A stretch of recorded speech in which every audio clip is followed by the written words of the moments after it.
الفاتحہ۔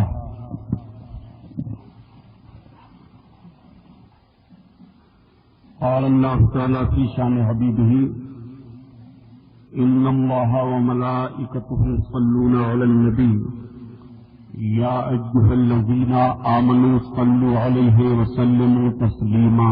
اللهم صل على سيدنا اللهم صل على سيدنا وشفيعنا وحبيبنا ومولانا محمد معدن الجود والكرم وعلى آله وبارك وسلم صلاة وسلام عليك يا رسول الله صلى الله تعالى عليه وسلم۔ لا إله إلا الله محمد رسول الله صلى الله تعالى عليه وسلم۔ الحمد للہ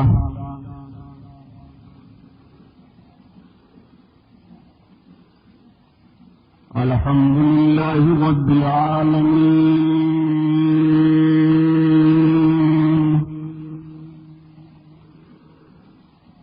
والصلاة والسلام على سید المرسلین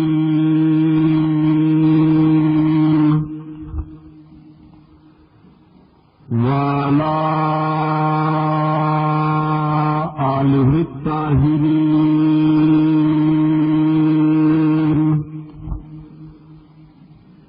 وصحابہ المطہرین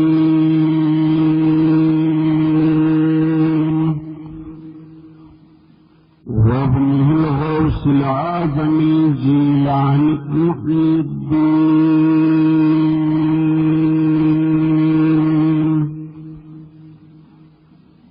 وأهل بيته أجمعين، أما بعد، أعوذ بالله من الشيطان الرجيم، بسم الله الرحمن الرحيم۔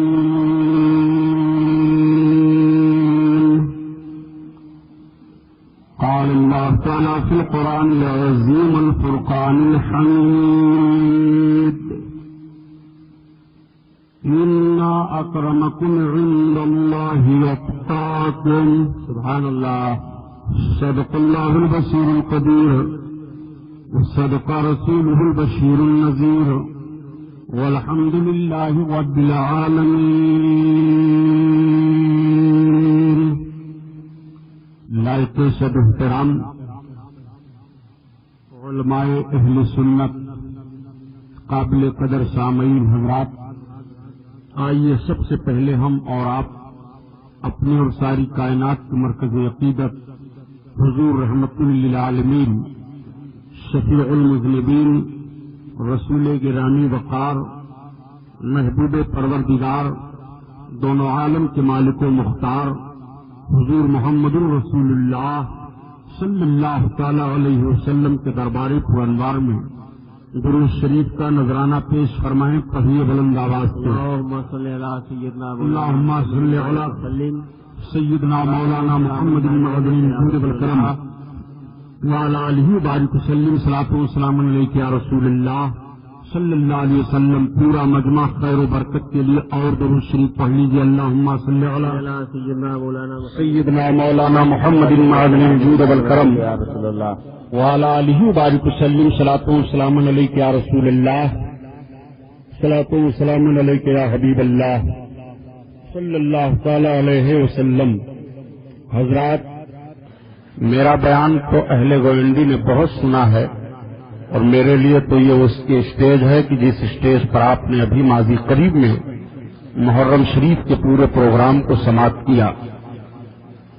مجھے اب حیرت ہوتی ہے کہ میں کس جگہ پر کس عنوان سے تقریر کروں، اس لیے کہ کیسٹ بنانے والوں نے مکمل 54 عنوان پر کیسٹوں کو تیار کیا ہے۔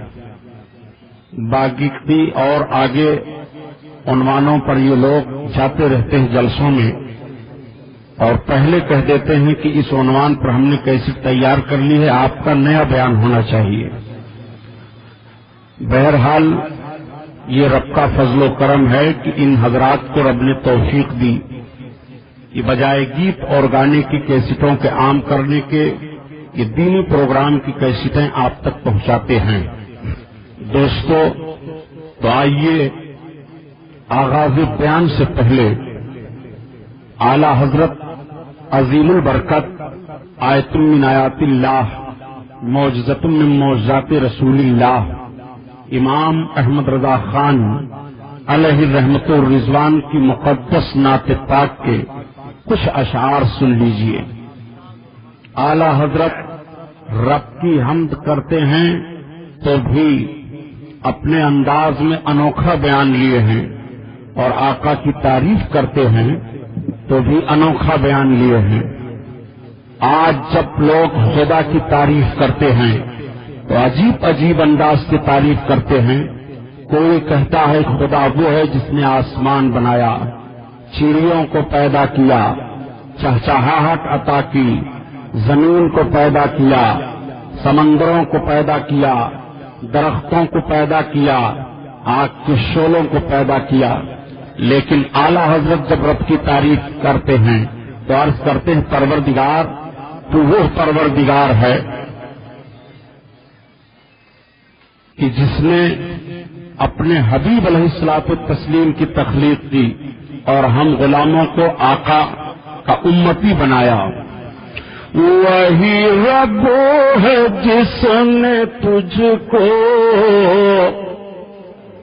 وہی رب ہے جس نے تجھ کو ہمتن کرم بنایا، سبحان اللہ، اور ہمیں بھیک مانگنے کو تیرا راستہ بتایا، ہمیں بھیک مانگنے کو تیرا راستہ بتایا۔ آپ ذرا غور فرمائیے، اعلی حضرت عظیم البرکت عرض کرتے ہیں کہ میرا پروردگار وہ ہے یا رسول اللہ جس نے آپ کو پیدا کیا اور ہمیں بھیک مانگنے کے لیے آپ کا دروازہ بتایا۔ ہم اگر کچھ مانگیں گے تو آپ کی بارگاہ سے مانگیں گے، اور واقعی آقا ہی کی بارگاہ سے مانگو تب پاؤ گے۔ کیسے پاؤ گے آقا کی بارگاہ سے؟ بخشش مانگو تو پاؤ گے، نجات مانگو تو پاؤ گے، اقتدار مانگو تو پاؤ گے، عزت مانگو تو پاؤ گے، دنیا مانگو تو پاؤ گے، جو کچھ زندگی کے لوازمات سے مانگو تو پاؤ گے۔ یہ آقا کا دربار ہے، نبی کے دربار میں کسی چیز کی کمی نہیں ہے۔ اور سب سے زیادہ جو آقا عطا فرماتے ہیں وہ بخشش عطا فرماتے ہیں، نجات۔ سرکار کی بارگاہ سے تو اور سب کچھ ملتا ہی ہے، وہ قاسم نعمت ہیں، رب کی نعمتوں کو تقسیم فرماتے ہیں۔ نعمت بانٹ تج سمت ذیشان گیا، نعمت بانٹ تج سمت ذیشان گیا، اور ساتھ ہی منشی رحمت کا قلم دان گیا۔ سبحان اللہ، سبحان اللہ۔ تو رب کی نعمتوں کے قاسم ہیں، نعمتیں تو عطا فرماتے ہی ہیں، میری سرکار بخشش عطا فرماتے ہیں۔ آقا بخشش کیسے عطا فرماتے ہیں اس کو بھی حوالہ کی روشنی میں لے لو، اور نجدی ذہن و فکر رکھنے والے بدماشوں سے میں پوچھنا چاہتا ہوں جو آج بڑے بھاری مفتی بنے گھوم رہے ہیں، امریکہ کی یہ چیز مت استعمال کرو، وہ چیز مت استعمال کرو۔ آج تمہیں اس فتوے پر نگاہ گئی ہے، تمہیں اعلی حضرت کی چوکھٹ چاٹنی چاہیے۔ آج تم یہ فتویٰ دے رہے ہو، لیکن جب اعلی حضرت کا قلم چل رہا تھا اور اعلی حضرت عظیم البرکت ملکہ وکٹوریہ کا دور ہے، تو اس دور میں وقت کے مجدد نے یہ ارشاد فرمایا تھا اور اپنا قلم چلایا تھا کہ انگریزی وضع کی چیزوں سے مسلمانوں کو پرہیز کرنا چاہیے۔ نادان آج کے امام احمد رضا کی چوکھٹ پر آیا، آج جس بات کو تو اعلان کر رہا ہے، اعلی حضرت عظیم البرکت نے اس وقت اس بات کو اعلان کیا تھا جب بھارت کو غلامی کی زنجیروں میں جکڑ کر کے انگریزوں نے رکھا تھا، اور یہاں کے رہنے والے مسلم اور غیر مسلموں کو سب کی زندگی کو دشواریاں پیدا کر دی تھی. اعلی حضرت عظیم البرکت نے تب یہاں کے لوگوں کو بیدار کیا تھا کہ تمہیں ہوشیار رہنے کی ضرورت ہے. بات تو وہ نہیں مجھے کہنی ہے پیارے، ورنہ وہ تاریخ کا چٹا بٹا کھولتا کہ آپ یاد رکھتے. سنو، اعلی حضرت عظیم البرکت رضی اللہ تعالیٰ عنہ آقا کی بارگاہ میں عرض کرتے ہیں، یا رسول اللہ، چوکھٹ آپ کی ہے ہمیں بھیک مانگنے کے لیے، دروازہ آپ کا ہے ہمیں سوال کرنے کے لیے. یا رسول اللہ، آپ عطا فرمائیں تو ہم پائیں گے. حضرت ابو ہریرہ رضی اللہ تعالیٰ عنہ بڑے مشہور صحابی ہیں، وہ سرکار کی بارگاہ میں حاضر ہوتے ہیں اور عرض کرتے ہیں، یا رسول اللہ، میرے آقا میں جو چیز سنتا ہوں بھول جایا کرتا ہوں. آقا کریم صلی اللہ علیہ وسلم نے یہ نہیں ارشاد فرمایا جاؤ فلاں دوا استعمال کر لو، جاؤ فلاں نسخہ استعمال کرو، جاؤ فلاں جڑی بوٹی کھا لو. نہیں، آقا فرماتے بھول جاتے ہو؟ ہاں یا رسول اللہ، بھول جاتا ہوں. آج جب کوئی شکایت کرتا ہے کسی ڈاکٹر سے کہ مجھے نسیان کی بیماری ہے، میں بھول جایا کرتا ہوں، تو نہ جانے کیسے کیسے معجونات اس کو دیے جاتے ہیں، گولیاں دی جاتی ہیں، ٹانکیں دی جاتی ہیں تاکہ دماغ مضبوط ہو جائے اور تم بھولو نہیں. نبی کونین صلی اللہ علیہ وسلم کی بارگاہ میں جب حضرت ابو ہریرہ عرض کرتے ہیں، یا رسول اللہ، میں بھول جاتا ہوں، آقا ارشاد فرماتے ہیں، ابو ہریرہ آؤ. سرکار کے قریب گئے، آقا نے فرمایا، ابو ہریرہ چادر پھیلاؤ. حضرت ابو ہریرہ نے چادر پھیلا دیا. نبی کونین صلی اللہ تعالی علیہ وسلم اپنے دستے پاک کو پھیلاتے ہیں اور چلو بناتے ہیں، جیسے کوئی چلو بنا کر کے کوئی چیز بھرے اور دوسری چیز میں ڈال دے، ایسے میرے آقا چلو بناتے ہیں اور لیتے ہیں، ڈالتے ہیں. ابو ہریرہ لے لو، ابو ہریرہ لے لو، ابو ہریرہ لے لو، اور اس کے بعد ارشاد فرماتے ہیں سینے سے لگا لو. حضرت ابو ہریرہ بیان فرماتے ہیں کہ میرے آقا نے میرے چادر میں ڈالا اور میں نے اپنے سینے سے لگایا. اسی تاریخ سے آج تک میں کوئی بات بھولا نہیں ہو. میرے سرکار نے مجھے عطا فرما دیا. اب اعلیٰ حضرت کا شعر تو ہو، ایمان تازہ ہو جائے.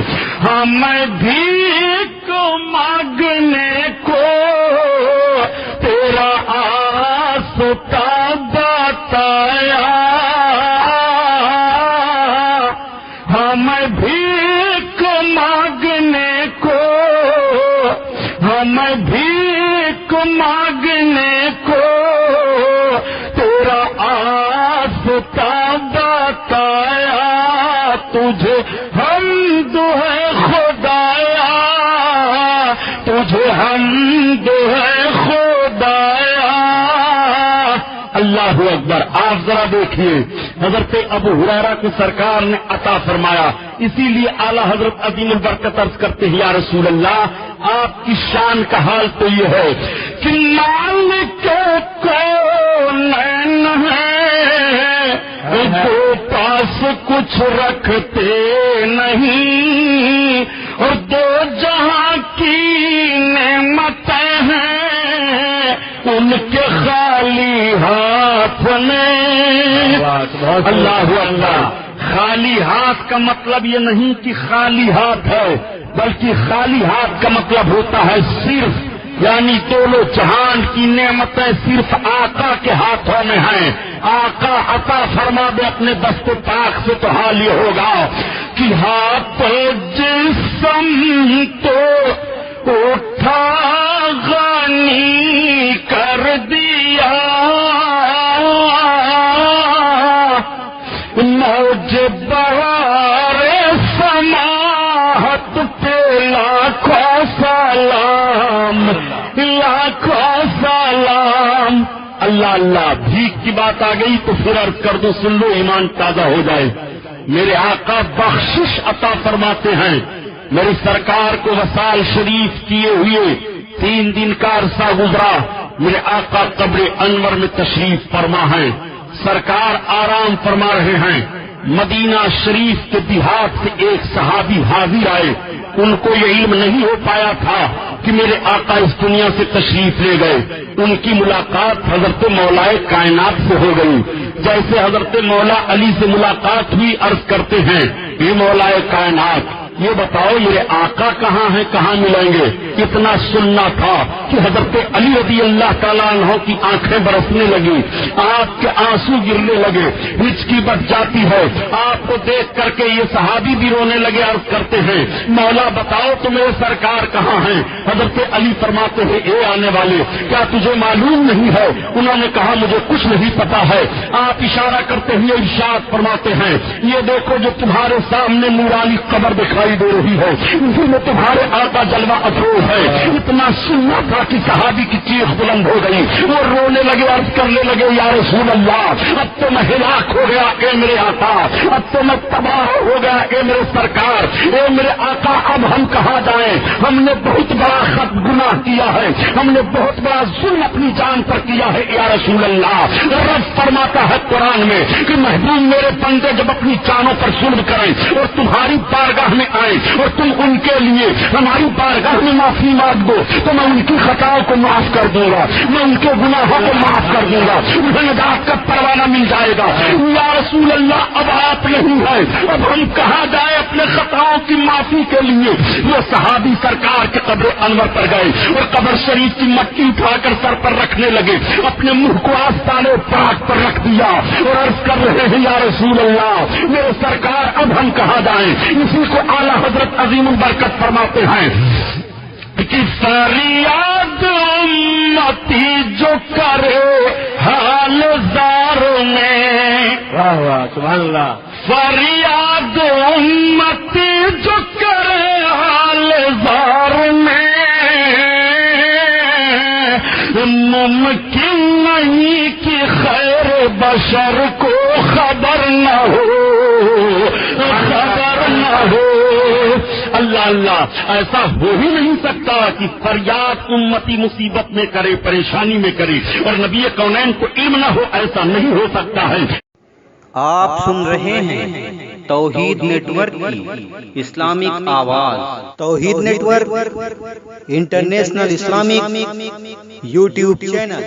میرے سرکار کو علم ہے جب وہ صحابی سرکار کے قبر انور پر اپنے منہ کو رکھ کر کے رونے لگے، آہوزاری کرنے لگے تو قبر انور سے آواز آتی ہے فَنُودِيَ مِن قَبْرِهِ لَقَدْ غُفِرَ لَكَ، قبر سے آواز آتی ہے جہاں تجھے بخش دیا گیا، تجھے نجات کا پروانہ دے دیا گیا۔ نعرہ تکبیر، خادم ہندوستان، نعرہ تکبیر، نعرہ اللہ کا شیر پڑھو۔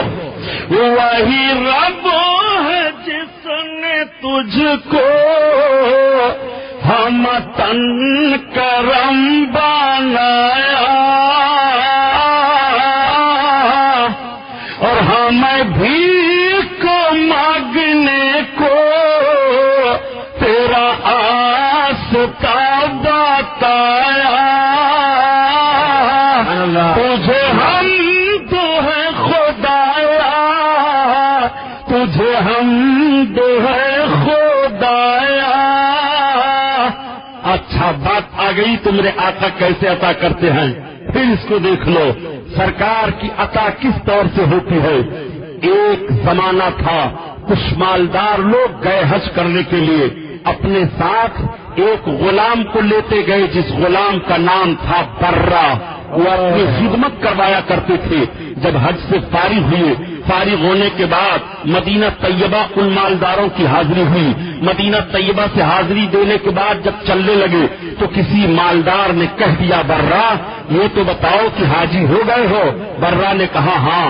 کہاں چل رہے ہو؟ اگر تم سے کسی نے کہا کہ تمہارے حج کی سرٹیفکیٹ کیا ہے تو تم کیا پیش کرو گے؟ تو برہ نے کہا تم لوگوں کے پاس کون سی سند ہے؟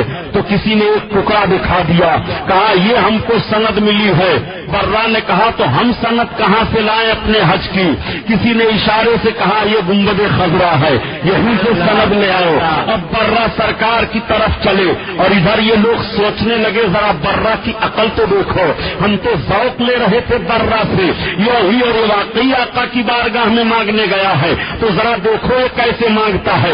برہ سرکار کی بارگاہ میں حاضر ہوئے، آنکھوں سے آنسو بہ رہے ہیں، دل سے جو آواز نکلتی ہے اثر رکھتی ہے پر نہیں طاقت پرواز مگر رکھتی ہے۔ برہ سرکار کی بارگاہ میں رونے لگے یا رسول اللہ کیا آپ کی بارگاہ میں بھی امیر و غریب دیکھا جا رہا ہے؟ یا رسول اللہ کیا آپ کی بارگاہ میں بھی آقا اور غلام کا فرق محسوس کیا جا رہا ہے؟ یا رسول اللہ ہمارے آقاؤں کو تو آپ نے حج کی سند عطا فرما دی ہے، میرے آقا مجھے بھی تو سند عطا فرما دیجیے۔ برا سرکار کی بارگاہ میں مانگ رہے ہیں، میرے سرکار کا دریائے کرم جوش پر آیا، انور سے نبی کونین نے اپنے دست پاک کو باہر نکالا، ایک ہرا کپڑا ہے اس پر لکھا ہوا ہے برا بری من النار، برا جا تو جہنم سے آزاد ہے، تو جہنم سے بری ہے۔ برا نے بوسا لیا، کپڑا لیا، اور جیسے برا آ کر کے پہنچتے ہیں لوگوں نے دیکھا کہ برا کے ہاتھ میں ایک ہرا کپڑا ہے، پوچھا برا یہ کیا ہے؟ برا نے کہا آقا نے مجھے یہ سند عطا فرمائی ہے۔ اب جب آقا لوگ لے کر کے دیکھ رہے ہیں تو اس پر لکھا ہوا ہے برا بری من النار۔ ان مالکوں نے کہا برا اب آج سے تو مالک ہے، اب آج سے ہم تیرے غلام ہیں۔ سرکار نے تجھ کو یہ برات عطا فرما دی ہے، آقا نے تجھے جنت عطا فرما دی ہے، آقا نے تجھے مغفرت کا ضمانت عطا فرما دی ہے، تجھے جنت کی ڈگری مل گئی ہے، یہ میرے سرکار کی عطا ہے۔ اس طرح سے میرے آقا عطا فرمایا کرتے ہیں۔ اب اعلیٰ حضرت کی نعت پہ ایمان تازہ ہو جائے۔ وہی رب ہے جس نے تجھ کو ہم تن کرم بنایا، اور ہم بھیک مانگنے کو تیرا آستا بتایا، تجھے ہم دو ہے خدایا، تجھے ہم دو ہے خدایا۔ درود پاک اللہم صلی اللہ سیدنا مولانا محمد بارک سلیم صلاۃ و سلام دائم علیہ صلی اللہ علیہ وسلم، صلاۃ و سلام علیک یا رسول اللہ۔ اسٹیج پر ہمارے استاد الحفاظ حضرت حافظ قاری الحاج غلام عبد القادر صاحب قبلہ محتمم دارالعلوم اہل سنت حنفیہ رضویہ طلبہ وہ بھی تشریف فرما ہیں۔ واقعی حضرت علامہ عبد الرحیم خان صاحب اور ان کے اسٹاف کے جتنے حضرات ہیں ان سب کی محبت کا نتیجہ بڑا عمدہ ہے۔ ایسے ایسے لوگ جلوہ افروز ہیں جن پر درسگاہوں کو ناز ہے۔ میں نے ابھی قرآن عظیم کی آیت کریمہ تلاوت کرنے کا شرف حاصل کیا۔ رب تعالیٰ ارشاد فرماتا ہے انا اکرمکم عند اللہ اتقاکم۔ اس کا ترجمہ یہ ہے کہ بے شک تم میں اللہ کے نزدیک بزرگوں برتر وہ ہے جو سب سے زیادہ پرہیزگار ہے، جس کے دل میں سب سے زیادہ خوف الہی ہے۔ علماء اور مفسرین فرماتے ہیں کہ یہ آیت کریمہ حضرت ابوبکر صدیق رضی اللہ تعالی عنہ کے تعلق سے نازل ہوئی ہے۔ حضرت ابوبکر صدیق سارے صحابہ میں سب سے افضل و اعلیٰ ہیں۔ تمام نبیوں اور رسولوں کے بعد مومنین میں سب سے بڑا مرتبہ جس کا ہے وہ حضرت ابوبکر صدیق رضی اللہ تعالی عنہ ہیں۔ حضرت ابوبکر صدیق رضی اللہ تعالی عنہ کے کریمانہ اخلاق کو ملاحظہ فرمائیے تو واقعی ایمان تازہ ہو جاتا ہے۔ آپ پتہ لگایا کرتے تھے کہ کہیں کوئی بیمار تو نہیں ہے، کہیں کوئی پریشان حال تو نہیں ہے، کہیں کوئی مصیبت میں تو گرفتار نہیں ہے۔ اگر اس طرح کے لوگ مل جایا کرتے تھے تو آپ ان کی کفالت کی ذمہ داری قبول فرما لیا کرتے تھے۔ جب دور فاروقی آیا تو دور فاروقی میں حضرت عمر فاروق اعظم رضی اللہ تعالیٰ عنہ نے پتہ لگانا شروع کیا کہ حضرت ابوبکر صدیق رضی اللہ تعالیٰ عنہ کتنے لوگوں کی کفالت کیا کرتے تھے اور کہاں کہاں مجبوروں کی دیکھ بھال کیا کرتے تھے۔ پتہ چلا کہ پہاڑ کی ایک کھوہ میں ایک بیمار ایک مجبور پڑا ہوا ہے، حضرت ابوبکر صدیق اس کی دیکھ بھال کیا کرتے تھے اور ہر روز اس کے لیے کھانا لے جایا کرتے تھے۔ حضرت عمر فاروق اعظم نے فرمایا کہ آج میں بھی اس کے لیے کھانا بھجواتا ہوں۔ آپ نے جب کھانا بھجوایا اور کھانا اس غریب مجبور بیمار کے پاس رکھا گیا تو اس نے افسوس ظاہر کیا اور کہا ہائے افسوس، ایسا لگتا ہے کہ ابو بکر صدیق کا انتقال ہو گیا، وہ وصال فرما گئے۔ کھانا پیش کرنے والے نے کہا اے مریض، واقعی ان کا وصال ہو گیا ہے، بتا تجھے یہ کیسے پتا چلا؟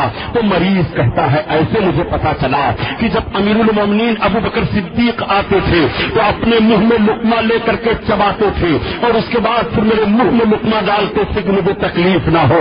آج جب صرف کھانا رکھا گیا تب مجھے اندازہ لگا کہ امیر المومنین اب دنیا میں نہیں ہیں. اس طور پر مجھے کھانا بھیجا گیا ہے. وہ کریمانہ اخلاق حضرت ابوبکر صدیق کا ہے. اسلام کے مزاج کو پہچاننے والوں سے میں عرض کروں گا کہ ذرا اسلامی مزاج کو آپ پہچانتے چلیے کہ اسلامی مزاج رکھنے والوں نے اور اسلامی ماحول برپا کرنے والوں نے کس طرح سے اخوت و محبت کا پیغام نشر فرمایا ہے اور کس طرح سے محبت کے پیغام کو اپنی عملی زندگی بنا کر کے لوگوں کے سامنے پیش کیا ہے. یہ حضرت ابوبکر صدیق ہیں. ان کی عملی زندگی مطالعہ فرمائیے تو ایمان تازہ ہو جاتا ہے. پیار کا پیغام صداقت کی بارگاہ سے کیسے ہمیں حاصل ہو رہا ہے. اب آئیے آپ ذرا دیکھیے حضرت عمر فاروق اعظم رضی اللہ تعالیٰ عنہ کو کون نہیں جانتا ہے جن کا روب و دبدبہ اتنا غالب تھا ان باطل طاقتوں پر کہ ان کا نام سن کر کے گھبرا جایا کرتے تھے. حضرت عمر فاروق اعظم ہی کے تعلق سے نبی کونین صلی اللہ علیہ وسلم ارشاد فرماتے ہیں کہ عمر جس راستہ پر چلتے ہیں جس گلی سے اس گلی سے شیطان نہیں چلتا ہے.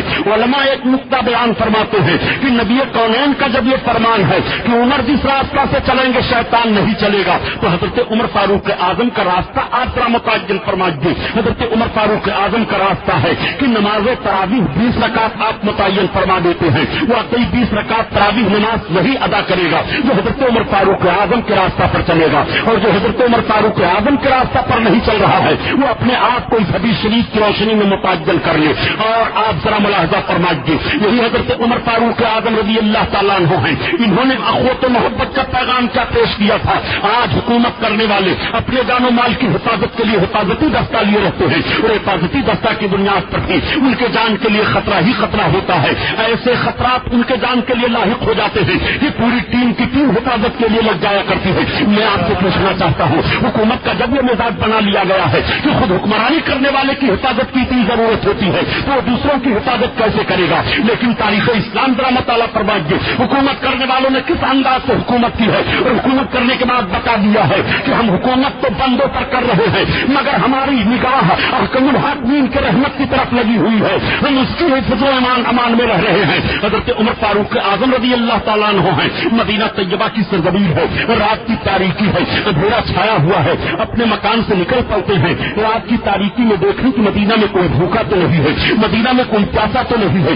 مدینہ میں کوئی پریشان تو نہیں ہے. ذہن فکر نے فیصلہ کیا اے عمر بن خطاب اگر قیامت کے میدان میں تم سے اللہ کے حبیب نے سوال کر دیا اے عمر بن خطاب مدینہ طیبہ پر میری امت پر نگراں تمہیں کیا اسی لیے بنایا گیا تھا کہ میری امت کا فلاں آدمی مجبور رہے وہ مصیبتوں میں گرفتار رہے اور تم آرام کرتے رہو میں اپنے آقا کو جواب کیا دوں گا. اس فکر نے حضرت عمر فاروق اعظم کو مدینہ طیبہ کی گلیوں میں دوڑا دیا ہے. وہ مدینہ شریف کی گلیوں سے دوڑتے ہوئے مدینہ طیبہ کے ایک میدان میں نکل جاتے ہیں. حضرت عمر فاروق اعظم جب میدان میں نکل کر کے گئے تو آپ نے دیکھا وہاں ایک خیمہ لگا ہے. خیمے میں ایک عورت بیٹھی ہوئی ہے. اس کے سامنے دو چھوٹے چھوٹے بچے بیٹھے ہوئے ہیں. وہ بچے رو رہے ہیں ماں ہمیں کھانا دے دو کب کھانا دو گی ماں کب سے ہم پانی پی پی کر کے گزارا کر رہے ہیں. ماں تسلی دیتی ہو شہزادو گھبراؤ نہیں ابھی ابھی تمہارے لیے کھانا تیار ہو جاتا ہے. وہ بچے عرض کرتے ہیں ماں کب ہمیں کھانا دو گی آج دن بھر ہمیں کھانا نہیں ملا ہے کل بھی ہمیں کھانا نہیں ملا تھا تم صرف تسلی دے رہی ہو ہمیں کچھ کھانا پانی نہیں ملا ہے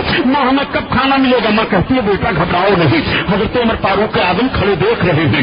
وہ عورت یہ کہہ رہی ہے ان بچے بلک بلک کر روتے روتے نیند لگ جاتی ہے. ان کی آنکھیں بند ہوئی زبان بند ہوئی. عورت نے ہانڈی کو اٹھایا پانی کو زمین پر الٹ دیا اور ہانڈی کو ادھر رکھ دیا. رب کی بارگاہ میں دعا مانگی. حضرت عمر فاروق اعظم رضی اللہ تعالیٰ عنہ کی آنکھیں بھیگ گئی.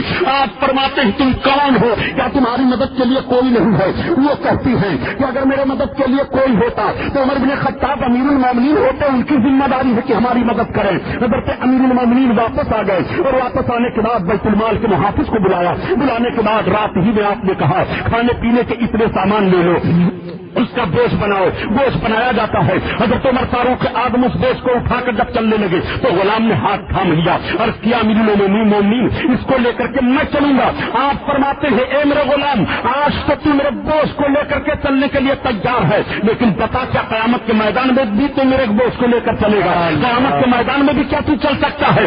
آنکھیں بھیگ جاتی ہیں آنسو بہنے لگتے ہیں. حضرت عمر فاروق اعظم لے کر کے اس خیمے کے پاس پہنچ گئے. اس عورت کو سارا ساز و سامان دیا اور ارشاد فرماتے ہیں خاتون تم سویرے امیر المومنین کے وہاں آ جانا تمہارا اور انتظام کر دیا جائے گا.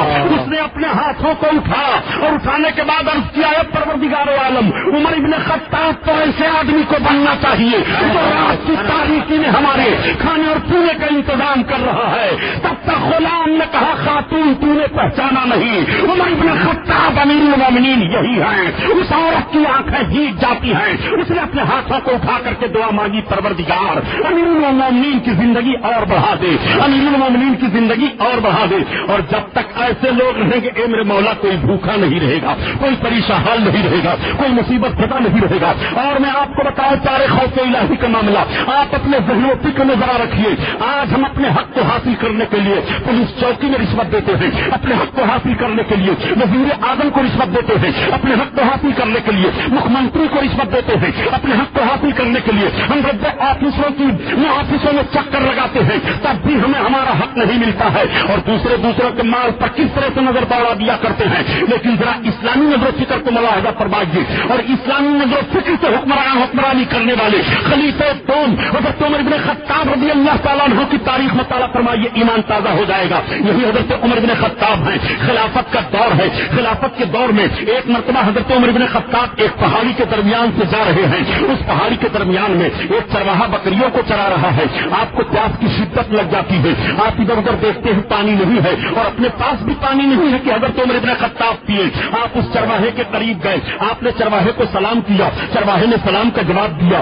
آپ ارشاد فرماتے ہیں چرواہے سے, اے چرواہے یہ تو بتاؤ کیا تمہیں پانی کا کوئی پتہ ہے, کیا تم پانی ہمیں دے سکتے ہو؟ چرواہے نے کہا نہ تو ہم پانی جانتے ہیں, اور اتفاق کی بات کہ ہمارے پاس بھی پانی نہیں ہے, ختم ہو گیا ہے. حضرت عمر بن خطاب فرماتے ہیں کہ میں نے اس سے کہا کہ دوست مجھے اتنی پیاس لگی ہے کہ پیاس سے میری جان جانے والی ہے, ایک کام کرو تم کہ اپنی بکری کا دودھ دے دو, میری پیاس بجھ جائے اور میری جان بھی بچ جائے. اس میں غذائیت بھی ہوتی ہے اور پیاس بجھانے کی طاقت بھی ہوتی ہے.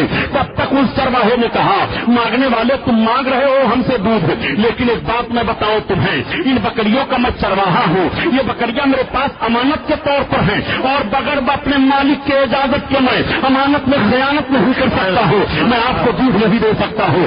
اب آپ ذرا ملاحظہ فرمائیے, حضرت عمر بن خطاب پرس سے فرماتے ہیں ایک کام ایسا تم کرو کہ بکری تم ایسے نہیں دے سکتے ہو دودھ, تو ہم سے قیمت لے لو دودھ کی, اس کے بعد میں تم ہمیں دے دو. اس نے کہا یہ بتائیے آپ کہ جب میں امین ہوں اور یہ بکریاں ہمارے لیے امانت کے طور پر میں ان کا چرواہا ہوں, تو ہمیں بیچنے کی کب اختیار دیا ہے, اور ہم بیچ کیسے سکتے ہیں؟ اس لیے ہم بیچ بھی نہیں سکتے ہیں, ہم قیمت پر بھی تمہیں دودھ نہیں دے سکتے ہیں, اور نہ قیمت پر اپنی بکری ہم تمہیں دے سکتے ہیں. اللہ اللہ. حضرت عمر بن خطاب کہتے اچھا ایک کام کرو تم کہ ایک بکری ہمارے ہاتھ پر بیچ دو اور تم ہم سے درہم لے لو, تمہارا بھی کام بن جائے گا ہمارا بھی کام بن جائے گا. اس نے کہا سنو, ایسی بات ہم سے آپ کر رہے ہو کہ جیسے آپ کے دل میں خوف خدا نہیں ہے, آپ اللہ سے ڈرتے نہیں ہو. میں کیسے اس بکری کو بیچ دوں گا؟ جب میں چلتا ہوں تو عرب کا طریقہ یہ ہے کہ عرب کے لوگ جب اپنے چرواہوں کو بکریوں کو دیتے ہیں چرانے کے لیے تو وہ بکریوں کو شمار کر لیا کرتے ہیں.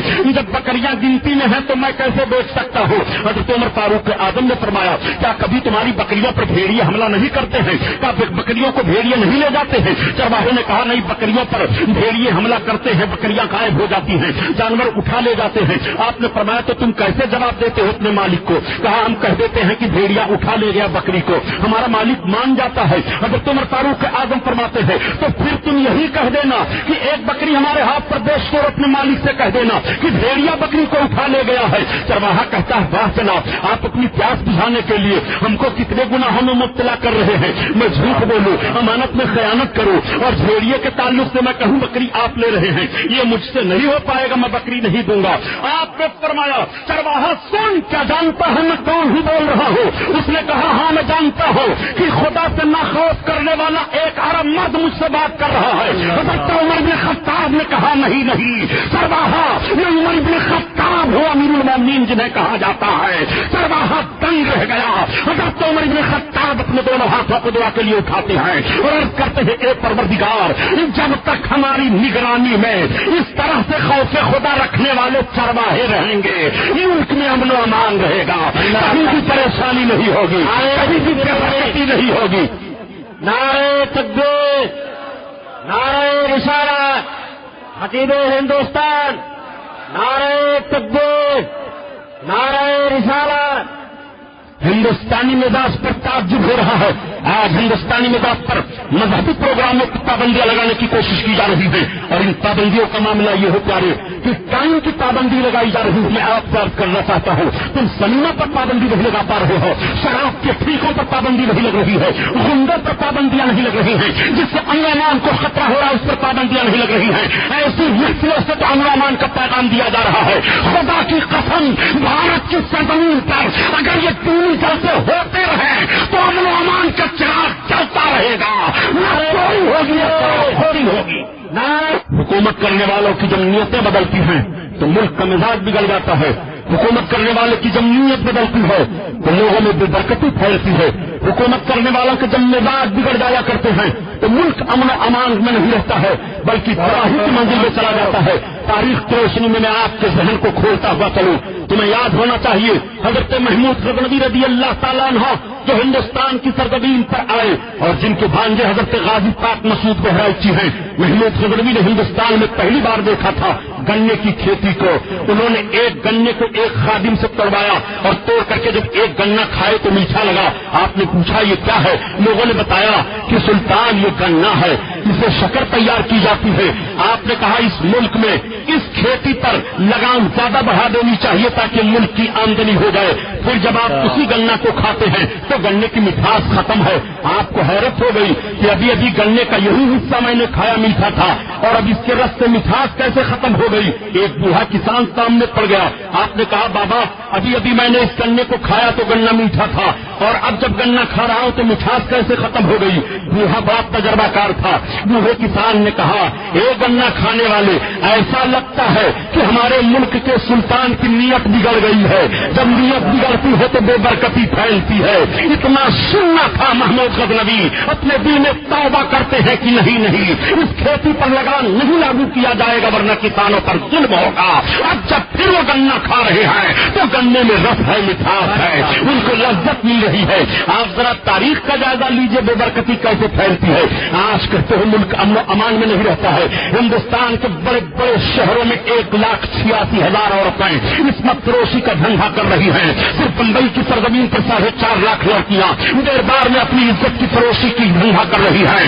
اس پر تمہاری نگاہ نہیں جا رہی ہے۔ ان عیاش خانوں پر پابندیاں نہیں لگائی جا رہی ہیں اور پھر کہا جا رہا ہے ہمارا ملک امن و امان کے خطرے میں پھنسا ہوا ہے۔ ہمارے ملک میں برکت نہیں ہو رہی ہے، ہمارے ملک میں بےحیائی پھیل رہی ہے، ہمارے ملک میں لڑکیاں جلائی جا رہی ہیں، ہمارے ملک میں لڑکیوں کی بدنامی ہو رہی ہے۔ میں آپ سے پوچھنا چاہتا ہوں کیا تم ماضی قریب میں لڑکیوں کا واقعہ نہیں کہو گے کہ جرمن کی 32 لڑکیوں نے اسلام قبول کیا تھا اور جب 32 لڑکیوں سے پوچھا گیا کہ آخر تم نے اسلام کو قبول کیا ہے تو ان 32 لڑکیوں نے حوالہ دیا تھا کہ مذہب اسلام ہم نے اس لیے قبول کیا ہے۔ لوگوں نے کہا کیا تمہیں دین عیسوی میں اطمینان نہیں تھا؟ کیا تمہیں دین عیسوی میں مکان نہیں مل رہا تھا؟ کیا تمہیں دین عیسوی میں چین و سکون نہیں مل رہا تھا؟ تو ان لڑکیوں نے کہا سنو ہمارے لیے زندگی کے سارے لوازمات دین عیسوی میں ہے مگر روح کی صفائی دین عیسوی میں نہیں مل رہی ہے، روح کی تازگی دین عیسوی میں نہیں مل رہی ہے، روح کو اطمینان دین عیسوی میں نہیں مل رہا ہے، عزت کی حفاظت دین عیسوی میں نہیں پا رہی ہو۔ ہم لوگوں نے جب دین محمدی کا مطالعہ کیا تو ہمیں پتا چلا کہ روح کے لیے صفائی اور قلب و جگر کے لیے اطمینان اگر ہے تو دین محمدی میں ہے۔ اس لیے ہم لوگوں نے کلمہ پڑھ لیا اور اسلام قبول کر لیا ہے۔ وہ 32 لڑکیاں جب اپنے آفسوں میں جاتی ہیں تو قرآن اور پانی لے کر کے جایا کرتی ہیں کہ وقت پر قرآن کی تلاوت کریں گی اور پانی سے وضو بنا کر کے نماز ادا کریں گی۔ میں آپ کے ذہن و فکر سے پوچھنا چاہتا ہوں مذہب اسلام کیا پھیلا ہے کہ نہیں؟ مذہب اسلام کیا دبا ہے؟ دبا نہیں ہے۔ مذہب اسلام کل بھی پھیل رہا تھا اور مذہب اسلام آج بھی پھیل رہا ہے۔ مذہب اسلام نے بھائی دی ہے، مذہب اسلام نے بزرگی دی ہے، مذہب اسلام نے عزت دی ہے، مذہب اسلام نے وقار دیا ہے، مگر مذہب اسلام اعلان کر رہا ہے اور قرآن کا فیصلہ ہو رہا ہے کہ ان اکرمکم عند اللہ اتقاکم، تم میں اللہ کے نزدیک بزرگوں برتر وہی ہے جو سب سے زیادہ پرہیزگار ہے۔ ذات و پاک کی بنیاد پر ترقی نہیں ہے تمہارے لیے، ذات و پاک کی بنیاد پر تمہارے لیے بڑائی کا معیار نہیں رکھا گیا ہے۔ اس لیے تم بڑے نہیں ہو کہ سید ہو، اس لیے تم بڑے نہیں ہو کہ خان ہو، اس لیے تم بڑے نہیں ہو کہ انصاری ہو، اس لیے تم بڑے نہیں ہو کہ ٹھاکر ہو، اس لیے تم بڑے نہیں ہو کہ براہمن ہو، اس لیے تم بڑے نہیں ہو کہ نہیں فلاح ہو. ذات پات کی بڑائی مذہب اسلام میں نہیں ہے. مذہب اسلام میں اگر بڑائی ہے تو خوف الہی سے مذہب اسلام میں بڑائی ہے. آؤ ذرا رسول اللہ صلی اللہ تعالیٰ علیہ وسلم کے پیغام کو ملاحظہ کرو. واقعہ سنانا مقصد نہیں ہے بلکہ ذہنی فکر میں بات اتارنے کی کوشش کر رہا ہوں. آپ کو اندازہ لگنا چاہیے میرے سرکار نے جب آخری حج عطا فرمایا تھا اور آخری حج کے موقع پر میرے سرکار نے میدان عرفات میں خطبہ دیا تھا تو کتنا بڑا مجمع تھا میدان عرفات میں. 1,24,000 کم و بیش صحابہ تھے. یاد دو 1,24,000 کم و بیش صحابہ کی جماعت موجود تھی. میرے سرکار اونٹنی پر قیام فرما ہے. اس وقت یہ لاؤڈ اسپیکر کا معاملہ نہیں تھا کہ آواز دور تک پہنچائی جائے. یہ نبی کا معجزہ ہے کہ 1,24,000 صحابہ کو برابر سرکار کی مقدس آواز پہنچ رہی ہے. آقا کریم صلی اللہ تعالیٰ علیہ وسلم جب اپنی سواری سے عرفات کے میدان میں خطبہ دینا شروع فرماتے ہیں اور آقا ارشاد فرماتے ہیں سنو اے میرے صحابہ سنو اللہ کے نیک بندو سنو. آج میں ایام جاہلیت کے تمام رسم و رواج کو اپنے پاؤں تلے روک رہا ہوں. اب کسی عربی کو کسی اجمی پر اور کسی اجمی کو کسی عربی پر, کسی کالے کو کسی گورے پر اور کسی گورے کو کسی کالے پر کوئی فوقیت نہیں ہے. اللہ کے نزدیک تم میں سے بزرگوں برتر وہی ہے جو سب سے زیادہ رب کا خوف اپنے دل میں رکھ رہا ہے. اور سرکار نے یہی آیت کریمہ تلاوت کی تھی ان اکرمکم عند اللہ اتقاکم. تم میں اللہ کے نزدیک بزرگوں برتر وہی ہے جو سب سے زیادہ پرہیزگار ہے. نبی کونین کے پیغام پر آپ قربان جائیے. سرکار نے کس طرح سے عربی ادبی کا فرق مٹایا تھا. نبی کونین نے کس طرح سے کالے اور گورے کے فرق کو مٹایا تھا اور پانچ ایام جاہلیت کے ماحول کو روک کر کے بتا دیا تھا کہ بزرگی تمہارے لیے ہے, بڑائی تمہارے لیے ہے, مگر خوف الہی کی بنیاد پر نعرہ لگائیے نعرہ تکبیر نعرہ رسالت صلی اللہ تعالیٰ علیہ وسلم. آپ سن رہے ہیں توحید نیٹ ورک کی اسلامک آواز. Tauheed network international Islamic YouTube channel. آپ ذرا مزاج سمجھتے ہوئے چلیے اور دیکھتے چلیے کہ آج کس طرح سے بڑائی حاصل کی جا رہی ہے اور آج کس طرح سے بڑا بننے کی کوشش کی جا رہی ہے. کوئی سمجھتا ہے ہم کسی ملک کو تباہ کر دیں تو ساری دنیا ہمیں بڑا مان لے گی. کوئی سمجھتا ہے کہ میں اقتدار حاصل کر لوں تو ساری دنیا ہمیں بڑا تسلیم کر لے گی. کوئی سمجھتا ہے کہ ہم سب سے زیادہ علوم اثریہ حاصل کر لیں تو ہم کو ساری دنیا بڑا تسلیم کر لے گی. ہر موڑ پر اور ہر مزاج پر اور ہر موقع پر یہی ماحول پایا جاتا ہے. ہر ذہن فکر کی کا یہ فیصلہ ہوتا ہے کہ ہمیں بڑا مانا جائے اور ہمیں بڑا تسلیم کر لیا جائے. لیکن اے مسلمانوں تمہیں غور و فکر کرنا پڑے گا. یہ دیکھیے شاعر اہل سنت حضرت تبسم صاحب عزیزی مبارک پور یہ بھی تشریف لے آئے. ایک مہیلا خیرات ہے کہ سب سے پہلے آ کر کے بیٹھ گیا. یہ سب حضرات بعد میں آ رہے ہیں. سب کی نعتیں آپ سنیں گے الحمدللہ اور مستفیض ہوں گے. کیا بتایا جائے پیارے, نہ تم صدمے ہمیں دیتے, نہ یہ فریاد ہم کرتے, نہ کھلتے راز سربستہ, نہ یہ رسوائیاں ہوتی. یہ وہ ملک الحمدللہ جو سرکار خواجہ غریب نواز رضی اللہ تعالیٰ عنہ کا ملک کہلاتا ہے. سلطان الہند غریب نواز کی بارگاہ میں کس کو کیا نہیں ملا ہے. اللہ اکبر. سرکار غریب نواز کے ملک میں امن و امان کا چراغ کل بھی جل رہا تھا, آج بھی جل رہا ہے. بے شک بتاؤ کیسے یہ امن و امان کا ملک ہے. آؤ ذرا یاد کرو میرے آقا صلی اللہ تعالیٰ علیہ وسلم مدینہ کے تاجدار اپنے حجرے مقدسہ پر قیام فرما ہے اور سرکار دیکھ کر کے مسکرا رہے ہیں. پورب کی طرف کسی صحابی نے عرض کیا یا رسول اللہ مسکرانے کا سبب کیا ہے, آپ کیا دیکھ رہے ہیں؟ تو آقا فرماتے ہیں میں ہند کی طرف دیکھ رہا ہوں. اللہ اللہ. آقا کریم صلی اللہ تعالی علیہ وسلم کے فرمان پر قربان جاؤ, غور سے سنا اور نجدی ذہن و فکر رکھنے والے بھی سن لیں. آج جو اسلام کے ٹھیکادار یہ نجدی حرام خور ذہن و فکر رکھنے والے بنے گھوم رہے ہیں. ان حرام خوروں سے پوچھو سب سے زیادہ آتنکواد یہی حرام خور نجدی ہیں. رسول اللہ کی شان میں گستاخی کرنے والے یہی ہیں. ملک میں بد امنی پھیلانے والے یہی ہیں. جگہ جگہ فرقہ وارانہ ماحول پیدا کرنے والی جماعت یہی ہے. اس جماعت کو بند کیا جائے, پابندی لگائی جائے. تبلیغی جماعت کو روکا جائے, جماعت اسلامی پر پابندی لگائی جائے, ان ساری جماعتوں پر پابندی لگا دی جائے تاکہ ملک میں امن و امان کا چراغ جلتا رہے. سنو ان ساری باتوں کو ذمہ داری کے طور پر کہہ رہا ہوں. اگر ہماری بات غلط ثابت کر دو تو جو چور کی سزا میں غلام محی الدین سبحانی کی نجد کی برماش اولادو تمہاری تاریخ بھارت میں کھول کر کے رکھی جائے گی تو بھارت کا ایک ایک بچہ تمہارے منہ پر پھونک دے گا جتنے بڑے گستاخ تم نبی کونین کے ہو. آج چلے ہو پابندی لگانے کے لیے اس چیز کو استعمال نہ کرو. کچھ لوگ جب کہتے ہیں سبحانی صاحب بریلوی مولوی لوگ تو فتویٰ نہیں دیتے کہ یہ چیزیں نہ استعمال کی جائیں. آپ کو معلوم نہیں ہے سب سے پہلے بریلی کے تاجدار ہی نے ہمیں فکر دیا ہے کہ انگریزوں سے احتراز کیا جائے, ان کی بنی ہوئی چیزوں سے پرہیز کیا جائے. آج تم چلے ہو اعلیٰ حضرت کی بات کو دہرانے کے لیے. صحیح کہا اعلیٰ حضرت نے کہ تیرا کھائے تیرے غلاموں سے الجھائیں, ہیں ملکی رجب کھانے خرانے والے. میں عرض کر رہا تھا کہ میرے آقا صلی اللہ تعالی علیہ وسلم حجرے مقدسہ پر قیام فرما ہو کر دیکھ رہے ہیں, مسکرا رہے ہیں. پوچھنے والے نے عرض کیا یا رسول اللہ آپ کیا دیکھ رہے ہیں؟ آقا فرماتے ہیں میں ہند کی طرف دیکھ رہا ہوں, ہند کی طرف میں دیکھ رہا ہوں, ہند سے مجھ کو وفا کی خوشبو آ رہی ہے. علماء تشریف فرماتے ہیں کہ ہند میں رسول اللہ صلی اللہ علیہ وسلم کے وفا کی خوشبو یہی آقا کے عشاقان کرام ہیں. حضرت غریب نواز ہیں, حضرت بختیار کاکی ہیں, حضرت محمود الہی ہیں, حضرت چراغ پہلی ہیں, حضرت شیخ محمد ہیں, حضرت اعلیٰ حضرت ہیں, حضرت صدر الشجاع ہیں. یہی وہ حضرات ہیں جو ہندوستان کی سرزمین پر رسول اللہ کے لیے وفا کی خوشبو ہیں. سبحان اللہ سبحان اللہ. اقبال نے اسی طرف اشارہ کیا کہ میر عرب کو آئی بوئے وفا جہاں سے, میر عرب کو آئی بوئے وفا جہاں سے, میرا وطن وہی ہے, میرا وطن وہی ہے. تو یہاں تو سرکار کے وفاؤں کی خوشبوئیں پائی جا رہی ہیں پیارے. اس لیے ہندوستان ہمیشہ زندہ رہا ہے اور زندہ رہے گا انشاءاللہ. آقا فرماتے ہیں قرآن پڑھو اور پڑھاؤ. تم میں سے بہتر وہ ہے جو قرآن سیکھتا ہے سکھاتا ہے.